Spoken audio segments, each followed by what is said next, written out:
Steve Harvey's cards fell from his hands and scattered across the stage floor. The cameras kept rolling. 200 people held their breath in absolute silence. But the silence wasn't because of an answer. It was because of a confession, one that had been buried for 60 years. Just 3 minutes earlier, everything had been normal. It was Thursday, October 12th, 2023, at the Family Feud studio in Atlanta. The Patterson family from Nashville was competing against the Chun family from Sacramento. The energy was exactly what you'd expect. Loud, competitive, filled with wholesome family fun. But standing at the end of the Patterson family podium was someone who would change everything. Rose Patterson, 78 years old, wore a lavender cardigan over a floral dress, her church outfit. Her silver hair framed a face marked by time and wisdom. Her weathered hands gripped the podium with surprising steadiness. During introductions, Steve Harvey had been immediately charmed. "And who do we have here?" Steve asked with his characteristic warmth. "I'm Rose Patterson, but everyone calls me Nana Rose." "Nana Rose, how old are you?" 78 years young, Mr. Steve." The audience applauded. Steve smiled, that genuine smile he reserved for contestants who reminded him of his own grandmother. "And what's your secret to staying so sharp and beautiful?" Rose paused. Something flickered across her face, a shadow, a memory. "I keep moving forward," she said simply. "That's all any of us can do." Steve sensed there was more to that answer, but the show had a schedule to keep. The Patterson family played well through 3 rounds. Rose contributed solid answers. Garden, for a place you find peace. Grandchildren, for something that makes you smile. Her family cheered with obvious love and pride. But during the 4th round, everything changed. The question appeared on the board. Name something you wish you had said to someone before it was too late. The family answered one by one. "I love you" was number 1. "I'm sorry" was number 3. "Thank you" was number 2. Then it was Rose's turn. Steve walked over, his smile warm. "All right, Nana Rose, we need one more answer. What's something you wish you had said to someone before it was too late?" Rose looked at the board. Too long. The studio began to quiet, sensing something shifting. Her granddaughter Michelle touched her arm. "Nana, you okay?" Rose kept her eyes fixed on the board, or on something beyond it, something only she could see. When she finally spoke, her voice carried a weight that made everyone lean forward. "I wish I told my first daughter that I loved her." Silence. Complete, absolute silence. Steve's smile faded. His card slipped slightly in his hands. The way Rose had said first daughter, not daughter, but first daughter, hung in the air like smoke. The cameras kept rolling, but the show had stopped. 2 seconds passed. No one breathed. Steve stepped closer. "Wait, your first daughter?" Rose turned to look at him. In her eyes, Steve saw something he'd seen in veterans, in survivors. The look of someone who'd carried an impossible secret for too long. "I wish I told my first daughter that I loved her," Rose repeated, tears forming now. "Because I never got to say it. Not even once." Steve Harvey's cards fell from his hands. They scattered across the stage floor. Nobody moved to pick them up. Subscribe and leave a comment, because what happens next will restore your faith in humanity. Rose's family stared in shock. Her son Thomas looked stunned. Her granddaughter Michelle's mouth hung open. Whatever Rose was about to reveal, even her family didn't know. Steve Harvey, the comedian, the entertainer, was gone. This was just Steve the man. "Nana Rose," he said gently. "Can you tell us what you mean?" Rose gripped the podium tighter. Her knuckles turned white. The studio waited. "In 1963, I was 18 years old and I got pregnant." The words hung in the air. "I wasn't married. The father disappeared. My parents, they were good people, but it was a different time." Steve bowed his head slightly. In the audience, no one was breathing. "They said I brought shame on the family. They sent me to a home for unwed mothers in Kentucky." Rose's voice remained steady, but tears streamed down her face now. "I was there for 6 months. When my baby was born, a little girl, they took her away immediately." Silence fell again. "I never got to hold her. I heard her cry once, just once, and then she was gone." In 30 years of television, Steve Harvey had never heard anything so raw. Rose wiped her eyes with the back of her hand. "They told me it was for the best. They told me to forget about her and move on. So I did what they said. I went home, finished school, got married, had 3 more children. I built a good life. She paused, but I never forgot her. Not for one single day in 60 years. Behind a comedy mask, Steve was just a father now, feeling the weight of what this woman had carried. And the thing I regret most, more than anything in my whole life, is that I never got to tell her that I loved her. Rose's voice broke for the first time. She lived her whole life thinking she wasn't wanted. And that's not true. She was wanted. She was loved. I just never got to tell her. Steve walked around the podium and stood directly in front of Rose. Nana Rose. His voice was thick with emotion. You've been carrying this for 60 years? 60 years, 2 months, and 16 days. Her birthday was July 26th, 1963. I named her Grace, at least in my heart. The studio audience was openly crying. Michelle had her hand over her mouth. Rose's son Thomas put his arm around his mother, seeing her as if for the first time. Did you ever try to find her? Steve asked. Rose nodded. When adoption records started opening up, I tried. I hired a search agency in 2005. She stopped collecting herself. They found her name. Sarah Grace Morrison. She'd been adopted by a family in Ohio. Rose's voice cracked, but they also found something else. She died in 1998. Breast cancer. She was only 35 years old. 200 people gasped at once. Steve brought both hands to his face. Crew members stopped filming to wipe their eyes. I found out about my daughter 20 years after I'd already lost her forever, Rose whispered. So I never got to tell her. I never got to say, I loved you from the moment you were born. I thought about you every single day. You weren't unwanted. Her voice broke completely. I never got to say any of it. Steve took both of Rose's hands in his. Nana Rose, listen to me very carefully. Your daughter knew. Rose looked up confused. How could she know? Because love like that, a mother's love, it doesn't need words. Somewhere in her soul, she knew. Steve turned to the studio. I need everyone here to help me with something. Nana Rose needs to hear something she should have heard 60 years ago. Without explanation, the audience began to stand. One person, then groups, until all 200 were on their feet. Then they began to speak. We love you, Rose. Grace loves you. She knows. You are loved. The words washed over Rose like a wave. She collapsed against the podium, sobbing, deep, cathartic sobs from 6 decades of buried grief finally breaking free. But then, something impossible happened. From the audience, a woman in her late 50s stood up. She was shaking, pale. How do you know that? The woman started walking toward the stage. Security moved to stop her, but Steve waved them away. Something told him this needed to happen. My name is Jennifer Morrison, the woman said, tears streaming down her face. Sarah Grace Morrison was my mother. Rose couldn't speak, couldn't breathe. She died when I was 16, and her dying wish was that I find her birth mother and tell her something. Jennifer reached the stage and stood before Rose. My mother spent years looking for you. She never blamed you. She understood. Jennifer reached into her purse and pulled out a worn envelope. She wrote you a letter when she was dying. She made me promise that if I ever found you, I'd give it to you. Her voice broke. I've been carrying it for 25 years. With trembling hands, Rose took the envelope. On the front, in faded blue ink, to the woman who gave me life. Steve, the audience, the crew, everyone watched in silence as Rose opened the letter. She read silently at first, tears streaming.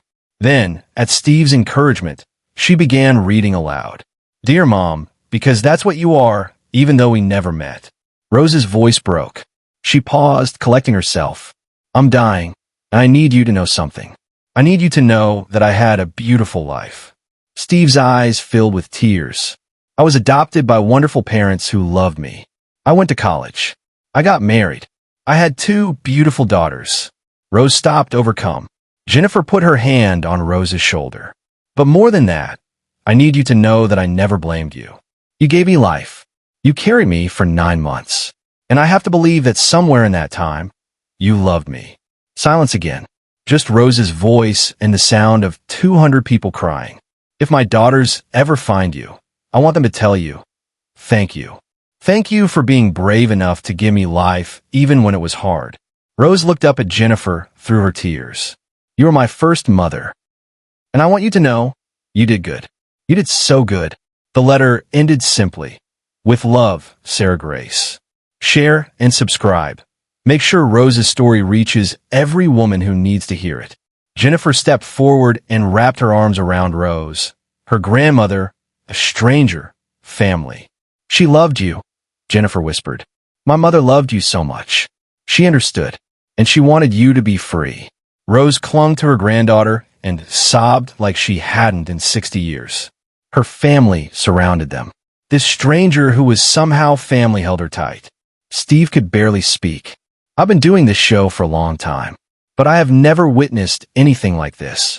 Nana Rose came here to play a game. What she didn't know was that 60 years of pain were about to be healed in the most miraculous way possible. The game was forgotten. Points didn't matter. Both families came together, surrounding Rose and Jennifer in a massive embrace. The Chin family patriarch approached and bowed slightly. In my culture, we believe ancestors speak through us. Today, Steve Harvey established the Grace Morrison Foundation, providing support and search assistance for birth mothers and adoptees. To date, it's facilitated over 5,000 reunions.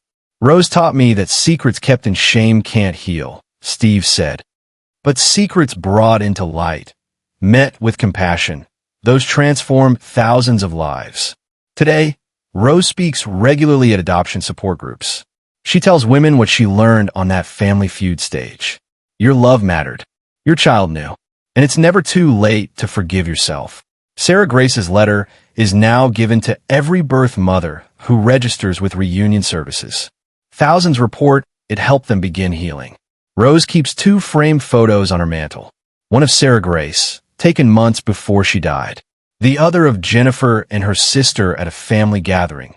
All her children and grandchildren, biological and found, united by loss but bound by love.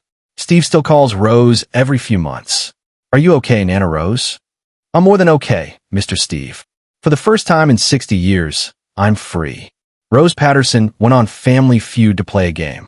What she actually did was break 6 decades of silence and give voice to millions of women told their stories didn't matter. She proved it's never too late for truth. Never too late for healing. Never too late for a mother's love to reach her child across death and time and impossible odds. I wish I told my first daughter that I loved her, Rose had said. And through her granddaughter's impossible appearance, carrying a letter written 25 years ago, she finally heard the response she'd waited 60 years to receive. She knows Grandma. She always knew. And she loved you too. And maybe, in that moment, in a place no one in the studio could see, a mother and daughter found each other again. Maybe you're carrying words you've never said. Maybe there's someone you need to forgive or someone you need to hear from. This video is your reminder. It's never too late. Subscribe. Share this story. Write hashtag Grace's letter and tell us who you want to make peace with. Because Rose taught us that speaking our truth, even 60 years late, can heal not just ourselves, but thousands of others waiting for permission to do the same. 6 months later, a bright spring morning in Atlanta. The Family Feud stage was full again, but this time there were no contestants, no buzzers, no laughter. Instead, hundreds of people sat quietly in the studio seats. Mothers, sons, daughters, grandchildren. Many of them clutched envelopes, old, yellowed, trembling in their hands. Letters they had never sent, words they had never dared to speak. When Steve Harvey walked onto the stage, the room fell utterly silent. You all remember what happened here half a year ago, he began, his voice softer than ever. We witnessed a miracle, and today, we're here to listen to its echo. The lights dimmed slightly. On the giant screen behind him appeared a single photograph. Rose Patterson, Jennifer Morrison, and that faded letter. Above them, one glowing word, Grace. Each person in that audience had been touched by Rose's story. A woman from Ohio had found the son she gave up in 1970. A man from Texas learned that his birth mother had baked the same birthday cake for him every year of his life, even when she didn't know where he was.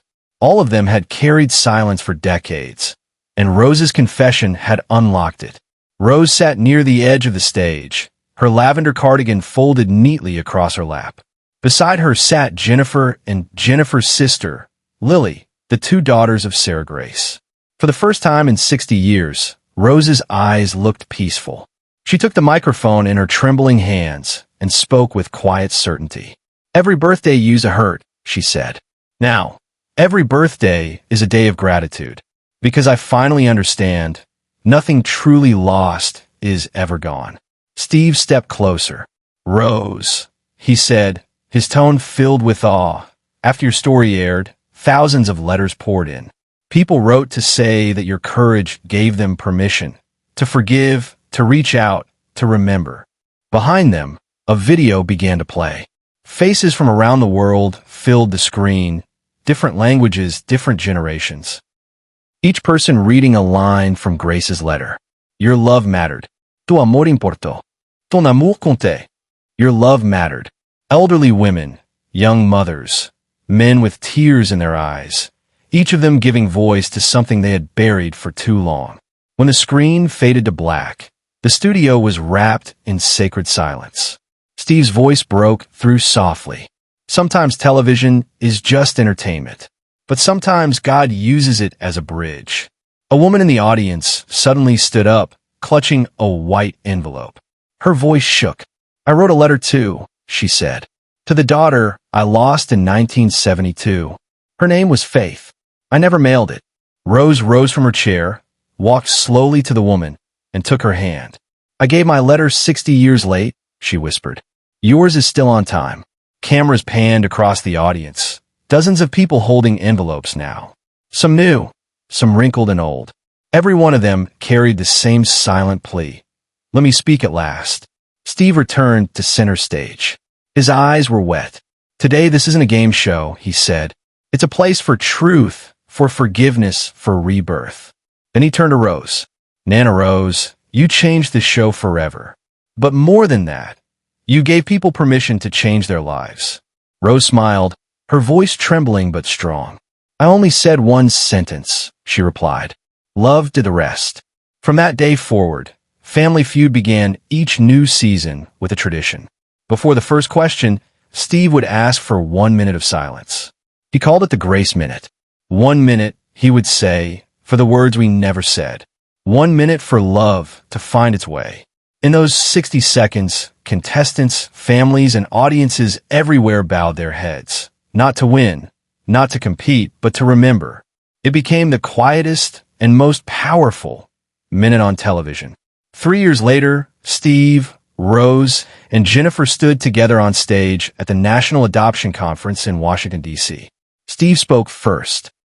"We once watched a miracle, but the real miracle is what people did afterward. They shared it." Rose took the podium. Her voice was soft but unwavering. "I'll read Grace's letter one last time," she said, unfolding the same worn paper. And when she reached the final line, "You did good," she added a new sentence of her own. "And if you're reading this, maybe someone out there is still waiting for your words. Go find them, because love, no matter how late, is still on its way." The audience stood in silence. Then applause, slow, heartfelt, unstoppable. Strangers hugged. Tears flowed. Forgiveness filled the room like light. Backstage, Jennifer leaned close to Rose and whispered, "Grandma, you made my mother's dream come true." Rose smiled through her tears. "No," she said softly. "We all did." As cameras rolled for the closing shot, a little girl about 10 years old appeared near the stage steps, holding a small envelope in both hands. Steve knelt beside her. "Who's that letter for, sweetheart?" The girl smiled shyly. "It's for my mom's mom," she said. Steve's voice trembled. "Then I promise you, she hears you." The camera slowly zoomed in on the girl's face, her eyes filled with a mixture of sadness and hope. No music, no applause, just the sound of quiet breathing and the sight of her small hands holding the envelope. On the screen, one final line appeared in white letters. "Some letters are never too late."